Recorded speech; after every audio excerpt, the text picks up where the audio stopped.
Hello and welcome to rainy Spain. Now before we crack on with this Living Simply video about my dear friend Shana, who is a freelance writer from San Diego, I've got three things that I want to apologise about. Number one, I know I need a decent microphone. That is top of my list for when I get back to the UK.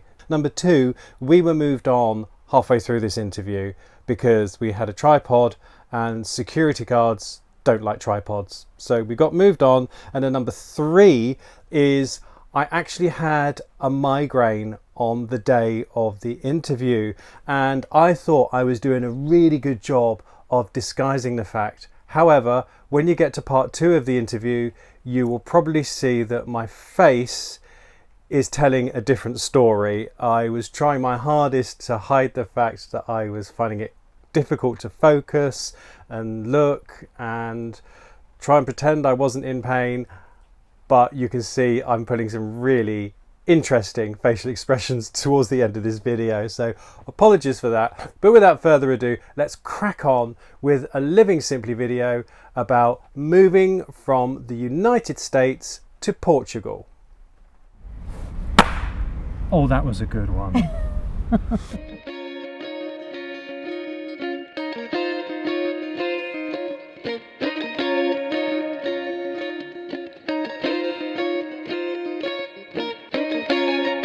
Okay. Hello, we are here in Lisbon in the Gulbenkian Gardens. Gulbenkian Gardens. We've had a fantastic day here in Lisbon, Portugal. You may remember my friend Shana from videos last year with the Wayfarer van, and we came to Lisbon in March. You've moved here, haven't you, to Portugal? Yes, it hasn't quite sunk in, but it's been exactly a month today. And yeah, wow, I live in Portugal. So of course what we all want to know is why Shana has moved from San Diego, beautiful San Diego in California, to Portugal. Yeah, from San Diego and van life to Portugal and a language I don't speak, and to a country where I really don't know anybody. It's been quite an odyssey, quite an adventure. And I would say that the basic elements of why I moved are because, one, I'm getting older and I'm trying to make a plan that suits my lifestyle for this next chapter. And that includes being able to access healthcare at a reasonable cost, which as a self-employed person in the state of California, in the US, it's been very challenging to be able to manage those costs. But you're not automatically eligible for healthcare here, are you? You've got to pay health insurance still. Oh yes, of course. And I bring my economy and my livelihood here to this beautiful country to, be a participant in every full way.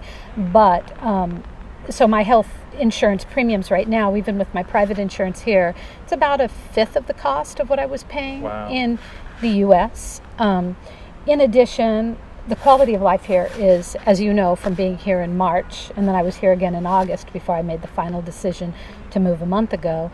The quality of life here is amazing. Yeah.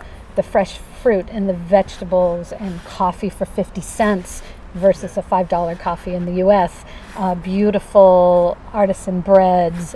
People are friendly, lovely, lovely people, very warm.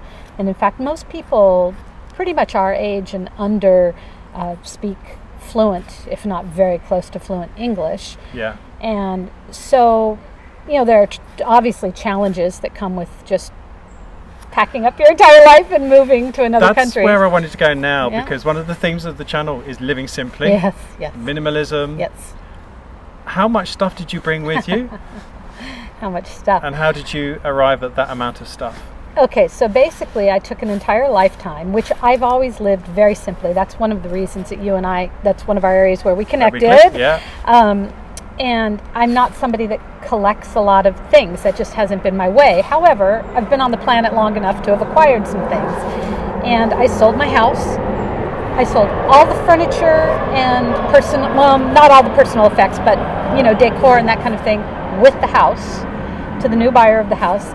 And basically, I came with one large suitcase and two carry-ons. Yeah. My dog, Milo, which you know. Mm-hmm. And I have 3 small boxes about this size back in the States that will eventually come with a couple pieces of artwork. That's it. That's all I own. I mean, we were laughing the other day, but I own basically a shopping cart, a shopping trolley's worth, of personal items, pretty much. Yeah. And now I'm in the process of course, I moved into a beautiful apartment that I could have never afforded in the U.S. I mean, I finally have a 2-bedroom, so it's nice to have a guest room. And so I'm acquiring things slowly and very intentionally this time. I'm really spending time looking at and living with the space and the rooms, trying to decide. And in fact, we had this conversation about, do I really need a sofa?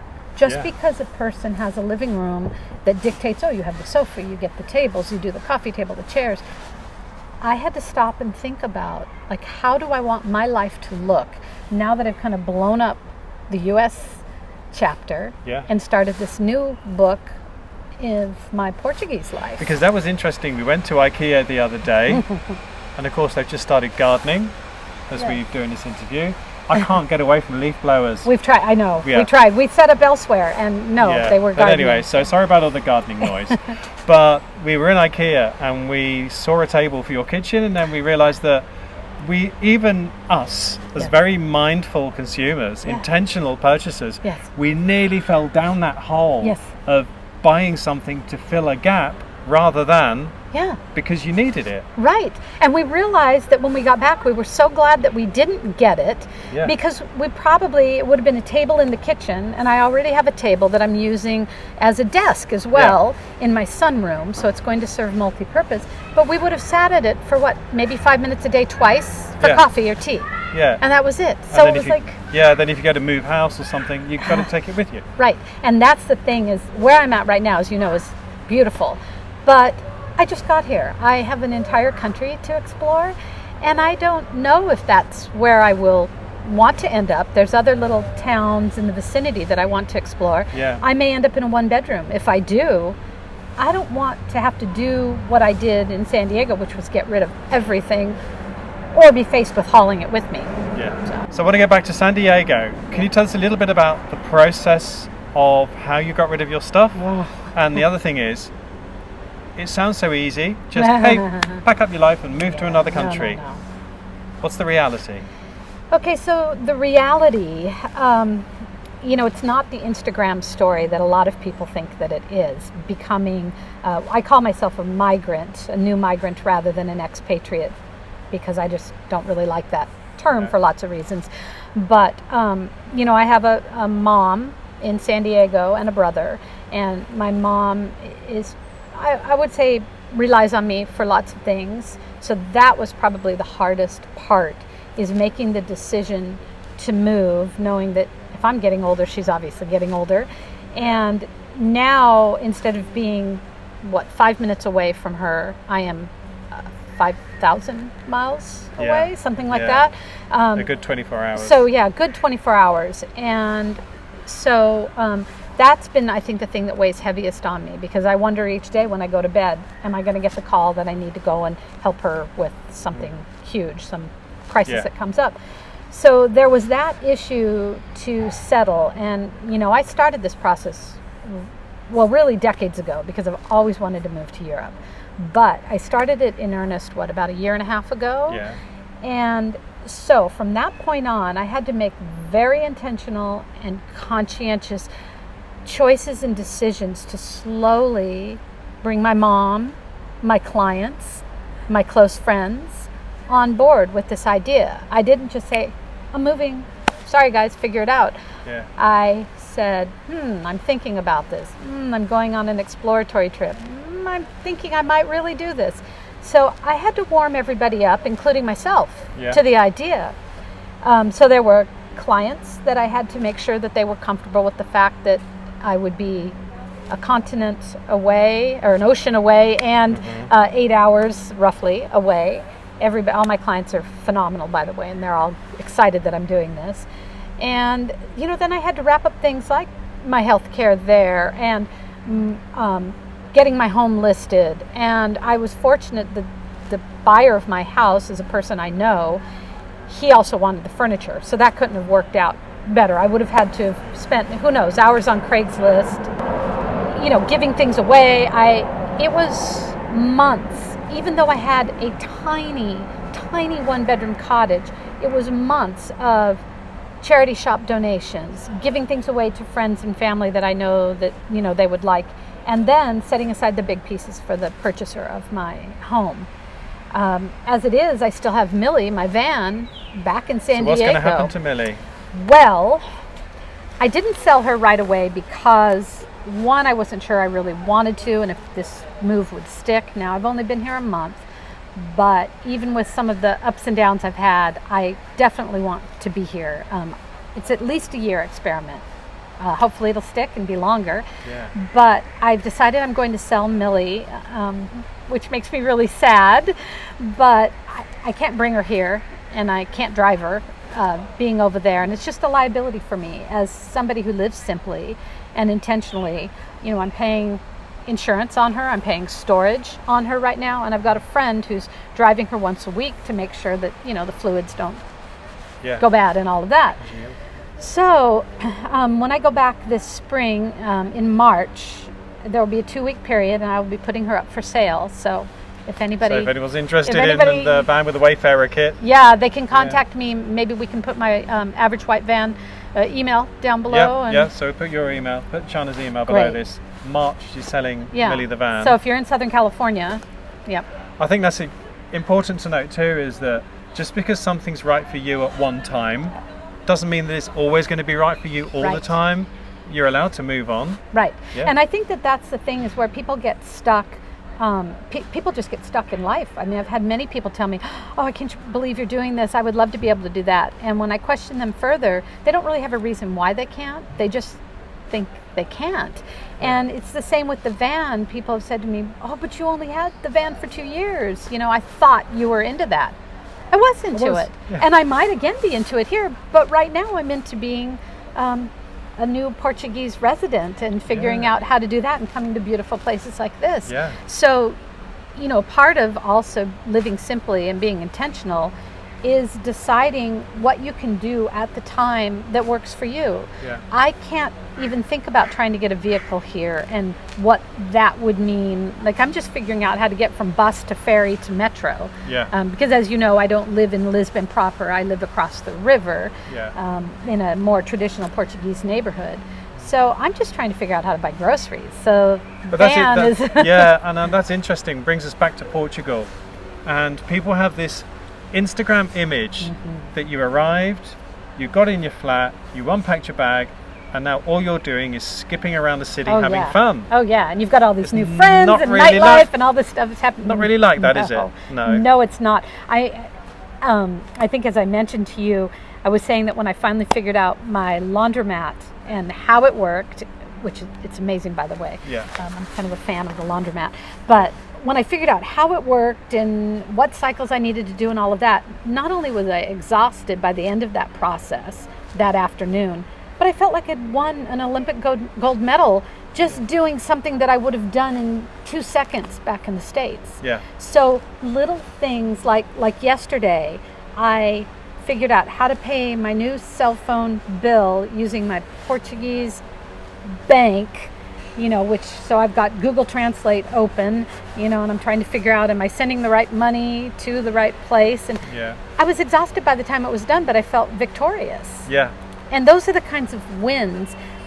My life has gotten dramatically more complicated by doing this, but also more simplified, because I can only do, I may have paid 20 bills, gone to the laundry, and done a million other things back in San Diego in one day. Yeah. Here, I'm very focused. It forces me to be really present. Yeah. You have to do just one thing at a time. Yep. Yeah. So there isn't really a lot of multitasking going on. I'm learning to relive those values that are really important to me, which is being present, being mindful, and living very simply. And that's the end goal, if there is one. I'm really more about the process than the goal. But my goal here is to find out what I really love and not spend most of my life just working, but to learn that I can just be in an amazing place and find peace and solace in that. Cool. Yeah. We okay? Oh, we have to. Okay. Stop. Yeah. Oh. Yeah. Go. Yeah. Yeah. Okay. No, sorry. Yeah.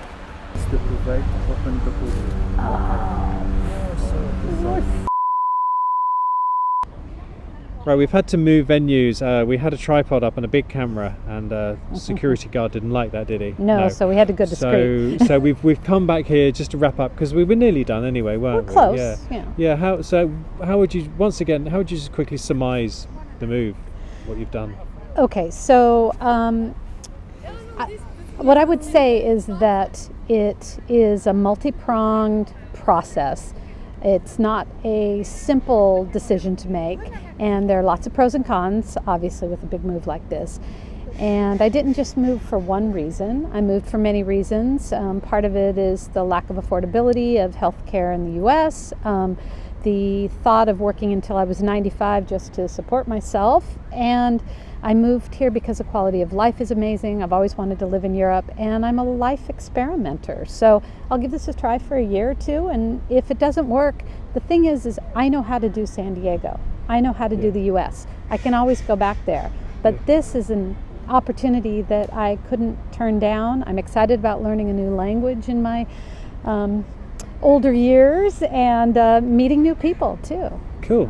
And what would you say to people who are actually thinking of making some big life move at age approaching retirement? Yes. God, what would I say? Well, you know what I'd say. I'd say go for it. I think one of the things that's really important to remember is that there is never a perfect time to do something like this. There never is. So if you wait, you are going to wake up one day and it's going to be past the point of being able to do it, and you're going to wonder why you didn't do it. That's why I did it now. Was the timing perfect all the way around for me? No. There are many things that could have been in place making it more perfect, but I did it, and here I am, and I'm thrilled I made the move. Is it hard? Heck yeah, it's hard. But is it also gratifying? Yes, it's absolutely amazing. So I would encourage anybody to do it. Cool. And then finally, I'm sure a lot of people have got a lot of questions. Please leave a comment to this video if you have a comment, but if people have got a question, leaving a comment to this video isn't probably the perfect thing to do, is it? What should people do if they got a particular question about emigrating to a European country or what you've done? Just real quickly, I tend to get these questions that are like, oh, interesting, tell me, how did you do it? Well, I've been planning this, like I said, really decades, but in earnest for a year and a half. So that kind of question is super big and vague, and I can't really answer those individually. I will pop in and look occasionally to see if there's anything I can answer, but the best place to find me right now, I created an Instagram account specifically for this adventure called A Vegan in Portugal. And I'll link to that in the description below. And I do talk about, I'm using that to be very transparent about the pros, but also the challenges of doing major life move, especially at this point in life to a different country. Yeah. And I also am writing very honestly and transparently about this in my newsletter, which we could link to my latest one, and then people could sign up if they were interested in following. Well, again, we'll link to that in the description below. If people want to sign up to your newsletter, they can do that. Right. And get more details that way. And I am going to, I did just land a month ago and I'm still sorting everything out, but I am planning on writing a resource guide. Some of the resources I've used, I did use a migration assistant, which helped with things like tax ID numbers and smoothing the way with getting my temporary visa and all of that, which, all had to be done in Portuguese. So, and I have lots of other resources as well. You would find out about that through my Instagram and my newsletter, but maybe when that's available, we could also link to that as well on my blog. Sure, yeah. Okay. So when that becomes available in a few weeks, months, I'll put that as well in the description below. So if you're watching this in 2020... Right. Hypothetically, hopefully it'll be done by then. Right, well, I think it's about time. We have been very busy eating our way around Lisbon. I think it's about time we went and had another snack. Yeah, what do you think? Do it. And more coffee? More coffee. Well, maybe more gelato, maybe. More gelato. Okay. All right. Well, thanks very much. So just leaves me to say, from Lisbon in Portugal, from Shanna and from me, thanks for tuning in. Oh, she got it first time. That was without rehearsal. Well done. Pretty good. You do it natural at this. Yep, I've done it before, actually. Yeah, you have. Very good.